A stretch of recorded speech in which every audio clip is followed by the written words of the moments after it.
Hello, and welcome to Saga Roll. I'm Toasty, one of our resident storytellers and occasional table gremlins. We are a group of friendly, like minded individuals which enjoy sharing our interests with you, our audience. Be advised, however, that our content can tend to cover mature situations, strong language, and possible distressing scenarios. With that in mind, welcome to our table. I'm Toasty, the storyteller for Dark Shoals, a chronicle that I am excited to run, and the lucky table handler for a rather gifted group. Dark Shoals is a Sabbat chronicle set in New Orleans, Louisiana during 1964. Civil unrest is rampant in the muggy heat in the heart of summer, and the deep south isn't helping cool heads. We follow the nights of a fresh group of shovelheads as they learn to balance being Canaanites, the new Sabbat expectations set upon them, and their recent undeath loose ends. We start with Jules Fontenot, known as Juliet professionally. The only daughter, a veritable princess of crime, beautiful young woman nabbed on the eve of her 23rd birthday when heading to dinner with her husband. Next, we have Hank Marvin, an relatively unassuming gang member, working in one of the local dance halls as a bouncer. He too, surprisingly enough, was nabbed in a very similar manner. However, it took a number of literal shovels and individuals to incapacitate him. Peter Tong, a surprising addition to the group, an officer who, while not taken in the same sense, finds his way among the others. Dr. Oscar Isaacs, awoken rudely in his van down by the river by a rather raucous noise outside, the sound of a multitude of hands banging along, and then all of a sudden, darkness as he opened the side door to see what was happening. Finally, last but not least, we have Frank Ball, an elderly gentleman, rather crotchety, no nonsense, good with his hands, and unfortunately scarred from a long history. Finds his way to the bottom of a bottle in the French Quarter. And at the bottom of the bottle, he finds Dark.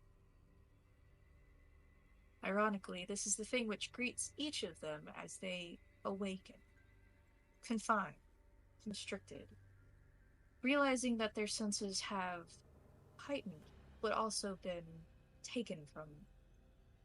Wood greets their palms and fingers as they begin to try to free themselves from their confines.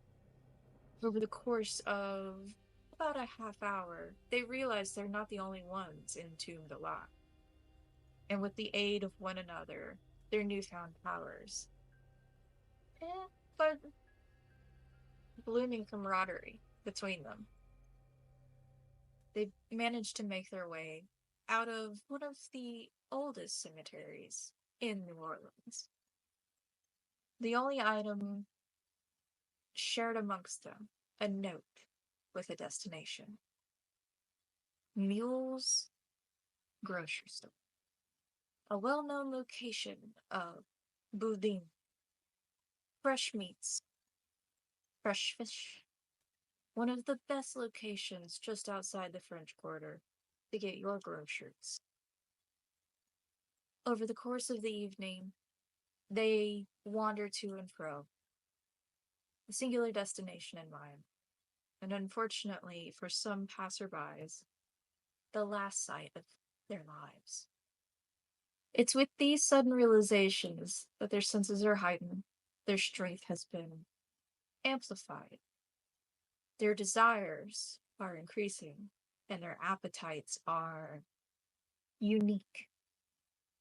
That they reach the grocery store, finding the front door unlocked. They let themselves in and explore. It's quiet inside, no one around to greet them, but they notice the back door towards where the freezer area is open.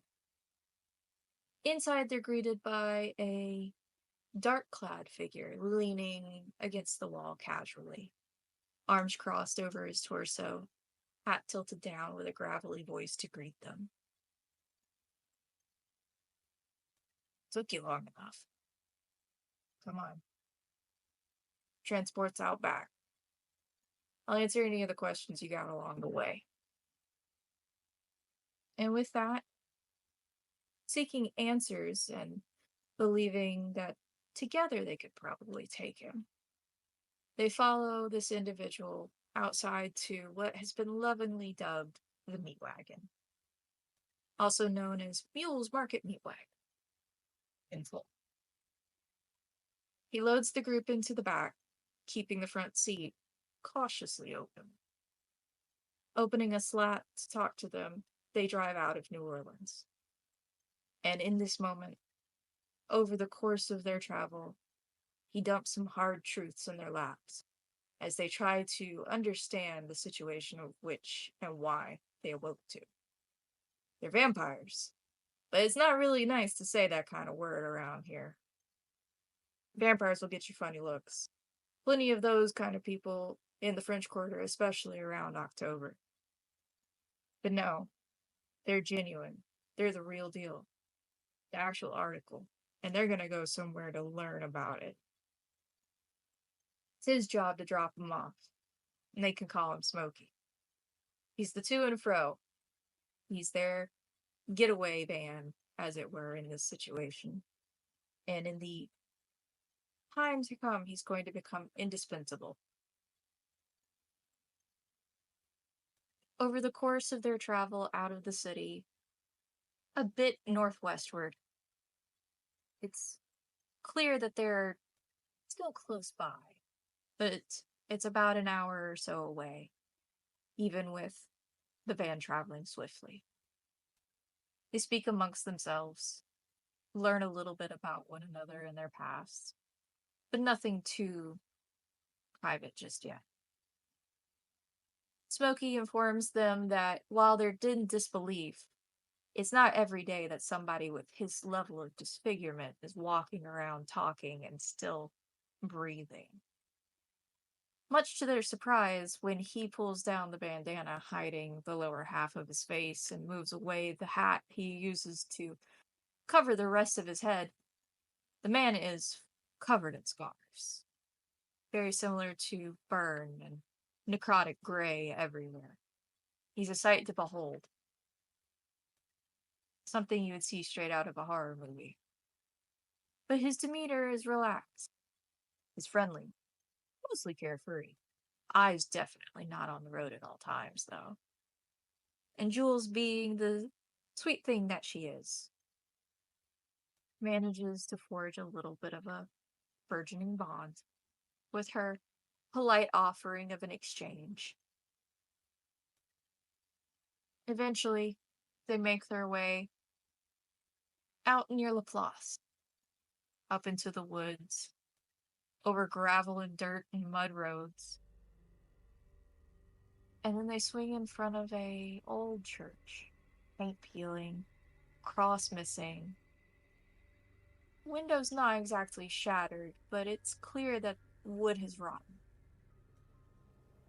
He parks the vehicle, leaving it idling, gets out, and goes around the back and quickly opens it, letting them know that this is where they've been dropped off and don't pick the flowers without asking first.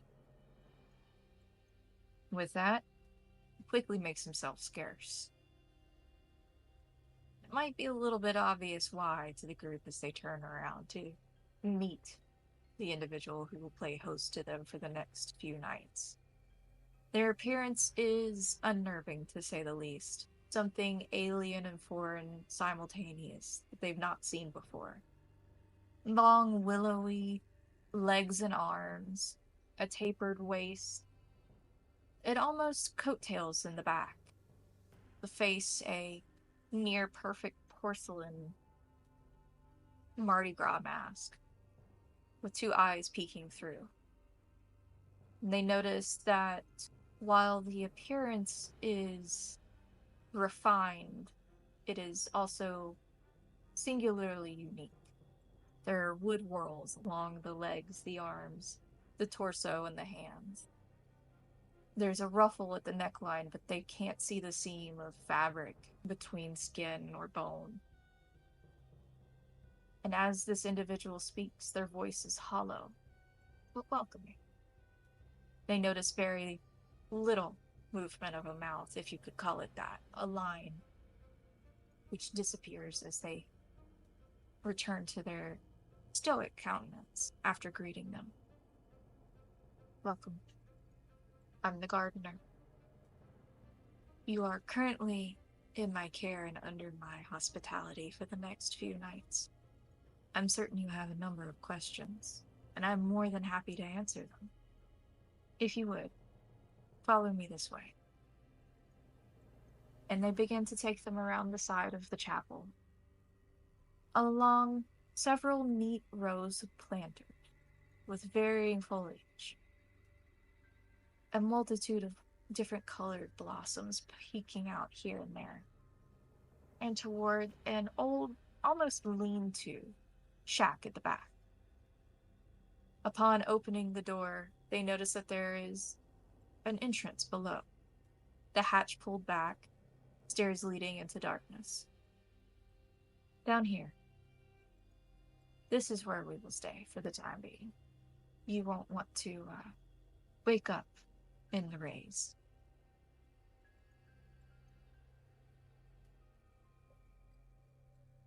Guess cut it there? Sure. Thank you for listening to the recap of our first episode. Unfortunately, we didn't realize that we were not recording when it occurred. Full episodes will be coming soon, and I promise that you'll very much enjoy the antics of our group.